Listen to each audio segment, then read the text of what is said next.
Thank you so much, आपकी वजह से मेरी पियर्सिंग हील हो गई। थैंक यू दीदी। ऐसे न जाने कितने कमेंट्स मुझे रोज आते हैं। आप सबके लिए मैं दिल से खुश हूँ कि आपने वीडियो को देखा, समझा और उसे अप्लाई किया।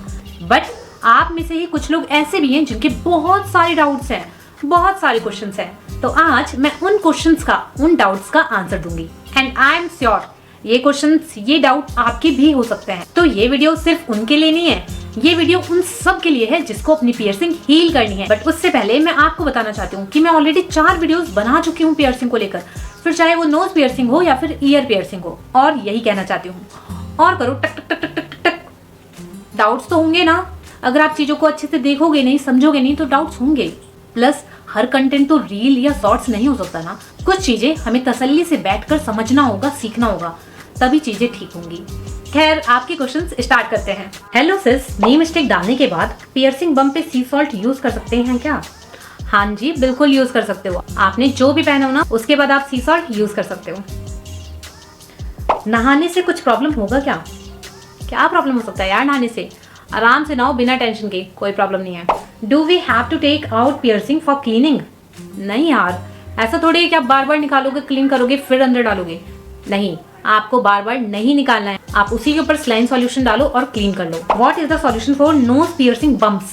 जो भी इन्फेक्टेड ईयर पियर्सिंग का सॉल्यूशन होता है ना, वही सेम नोज पियर्सिंग का सॉल्यूशन होता है। ऐसा नहीं है कि दोनों का कुछ डिफरेंट है, दोनों एग्जैक्टली सेम है। मैम, हर बार पानी गर्म करके धोना है क्या कान, या ठंडे पानी से भी? अगर आपकी पियर्सिंग पे बम्प है या फिर पेन हो रहा है तो गर्म पानी ही यूज करना है। बट अगर आपकी पियर्सिंग पे पस वस है, दर्द नहीं हो रहा है, तो आप ठंडे पानी से धुल सकते हो। ठंडा पानी भी कैसे? आपको सलाइन सॉल्यूशन बनाना है, स्प्रे बॉटल में उसे ट्रांसफर करना है और फिर उसे आप जब चाहे स्प्रे कर सकते हो। लेकिन करना जरूर है। दीदी, नहाते टाइम अगर पानी ईयर पियर्सिंग पे लगे तो उससे भी प्रॉब्लम हो सकती है क्या? दी प्लीज रिप्लाई। नहीं यार, कोई प्रॉब्लम नहीं होगी, आराम से नहाओ बिना टेंशन के। दी, क्या मैं मशीन का तेल अपनी नोज पियर्सिंग पे यूज कर सकती हूँ? नहीं, बिल्कुल नहीं यार, मशीन का तेल कौन यूज करता है?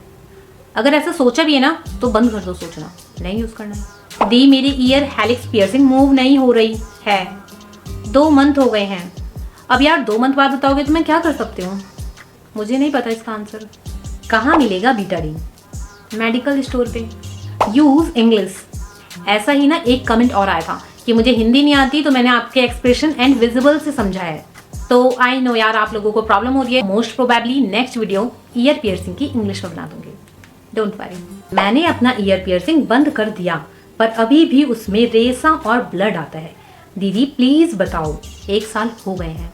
यार, बंद करने के बाद 1 साल भी हो गए और फिर भी ये सब हो रहा है ना, तो डॉक्टर को दिखाओ, ये तो बहुत क्रिटिकल कंडीशन है यार।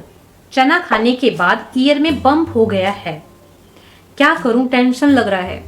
अगर आपने मेरी वीडियोस देखी होंगी तो मैंने उसमें साफ साफ बोला है आपको 3 वीक तक कुछ चीजें नहीं खानी है। बट अगर खा लिया है तो कोई बात नहीं, हील हो जाएगा यार, इतनी भी कोई बहुत बड़ी प्रॉब्लम नहीं है। पस निकलने के बाद क्या करें? उसे सलाइन सॉल्यूशन से क्लीन करो, बीटाडीन लगाओ और टच मत करो बस। और बीटाडीन भी आपको ईयर बड से लगाना है ताकि इन्फेक्शन के चांसेस कम से कम हो। दीदी, इयररिंग्स निकाले बिना हील कर सकते हैं क्या बीटाडीन से? हाँ जी बिल्कुल, आपको इयररिंग्स निकालने की जरूरत नहीं है। आपने जो भी पहना है उस पर आप बीटाडीन लगा सकते हो। क्या हम पस पे बीटाडीन लगा सकते हैं? हाँ जी, क्लीन करो और लगा लो। नोज पियर्सिंग पे यूज कर सकते हैं क्या बीटाडीन? हाँ भाई हाँ, नोज पियर्सिंग पे, ईयर पियर्सिंग पे यूज कर सकते हो। I have done piercing with silver and it's paining a lot. What to apply? Shall I apply coconut oil? मैंने 4 वीडियोस बताई हैं, प्रॉपर प्रोसेस बताया है, उसे फॉलो करो, 100% आपका हील हो जाएगा। और रही कोकोनट ऑयल की बात, तो हाँ, कुछ लोग कोकोनट ऑयल लगाते हैं बट मैंने नहीं लगाया है। What about garlic plus mustard oil? यार, मैंने टर्मरिक और मस्टर्ड ऑयल तो सुना है, लेकिन गार्लिक और मस्टर्ड ऑयल मुझे नहीं पता। बीटाडीन कितने रुपए का आता है? इतने रुपए का आता है बीटाडीन। ईयर पियर्सिंग के कितने टाइम बाद ईयरफोन यूज कर सकते हैं? जब ईयर पियर्सिंग करवाई है ना, उसके बाद ही यूज कर सकते हो। ईयरफोन का और पियर्सिंग का कोई कनेक्शन नहीं है। क्या सॉल्ट लगाने से जलेगा नहीं? जितना मैंने बोला है ना, अगर उस हिसाब से आप सलाइन सॉल्यूशन बनाते हो तो चांसेस है कि वो ना जले, और अगर थोड़ा बहुत जल भी रहा है ना तो कोई बात नहीं यार, ये कॉमन है। Hey girl, I am lucky from Pakistan. यार ब्रो, मैंने पियर्सिंग करवाई है लेफ्ट ईयर में। अब मैंने एक गन से और एक बाली से करवाई है। Now tell me what should I do. आपके ट्यूब पाकिस्तान में नहीं मिलती। ट्यूब आई गेस बीटाडीन की बात कर रहे हैं। अगर बीटाडीन पाकिस्तान में नहीं मिलता है तो कोई बात नहीं, आप सलाइन सॉल्यूशन से क्लीन कर देसी घी को हल्का सा गर्म करो और उसे लगा लो। दीदी मैं ये प्रोसेस कर सकती हूँ क्या? मैंने अभी अभी पियर्सिंग कराई है, अभी तो वैसे कोई तकलीफ नहीं है। अगर कोई तकलीफ नहीं है तो कुछ नहीं करना आपको, बस ध्यान रखना कि आपके हाथ टच ना हो और आप उन पे ना सो।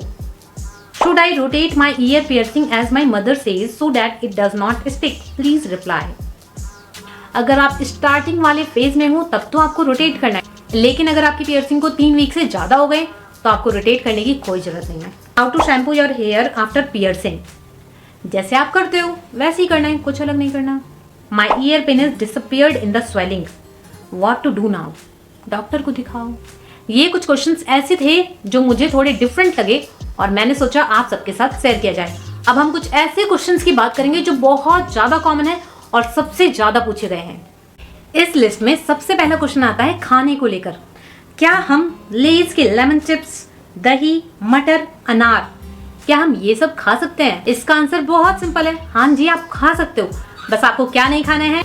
चना, राजमा, छोले, अचार, स्वीट कॉर्न, पॉपकॉर्न, वो भी बस 3 वीक तक। इसके बाद आपका जो मन करे वो खाओ। नेक्स्ट नीम स्टिक को लेकर। हमारे पास नीम स्टिक नहीं है, क्या हम बैम्बू स्टिक, करी लीव्स, माचिस की तिल्ली, मिर्ची स्टिक, झाड़ू की सीख ये डाल सकते हैं क्या? वैसे तो ट्राई करना है कि नीम स्टिक ही डालो, बट नहीं है तो आप झाड़ू की सीख डाल सकते हो। बट ध्यान रखना प्रॉपर क्लीनिंग इंपॉर्टेंट है, वरना डबल इन्फेक्शन हो जाएगा।